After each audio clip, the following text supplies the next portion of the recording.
Iginiit ni Senate President Alan Peter Cayetano na siya pa rin ang legal at legitimate na pinuno ng Senado.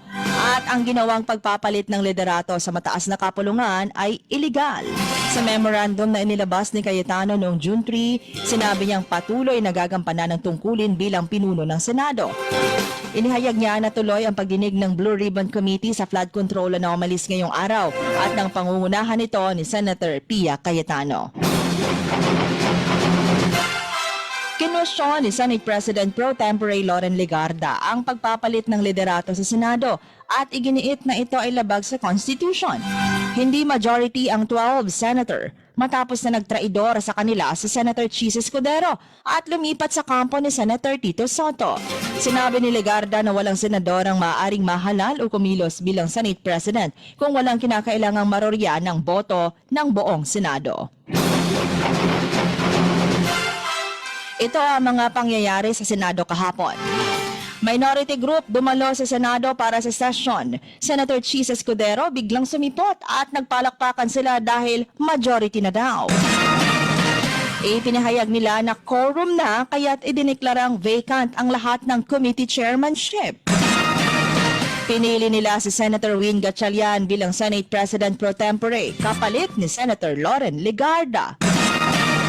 Napili rin bilang Senate Secretary si Ray Bantog at Senate Sergeant at Arms na si Police Major General Alfredo Soto Corpus.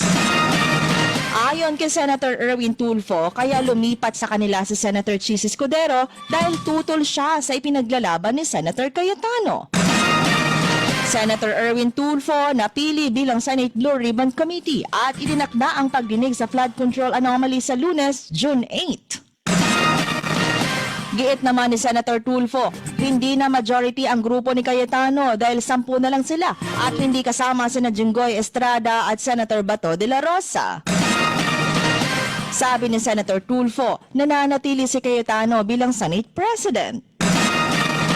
Sa kanyang Facebook Live, sinabi ni Cayetano na illegal ang pag-upo ni Senator Gatchalian bilang acting Senate President. Tinawag niyang a man-made crisis ang ginawa ni Gatchalian na may basbas at suporta mula sa Malacanang. Mga senador na nasa majority, tinakot daw ng administrasyon na kakasuhan ng plunder kapag hindi lumipat. Si Senator Escudero ay isa sa nakatakdang kasuhan ng ombudsman ayon kay Cayetano. Agad na nagpatawag ng presscon ang Malacanang at sinabing tama at kinikilala nito ang bagong liderato ng Senado. At matutuloy ba o hindi ang Senate Blue Ribbon Committee ni Senator Pia Cayetano hearing, malalaman ngayong umaga.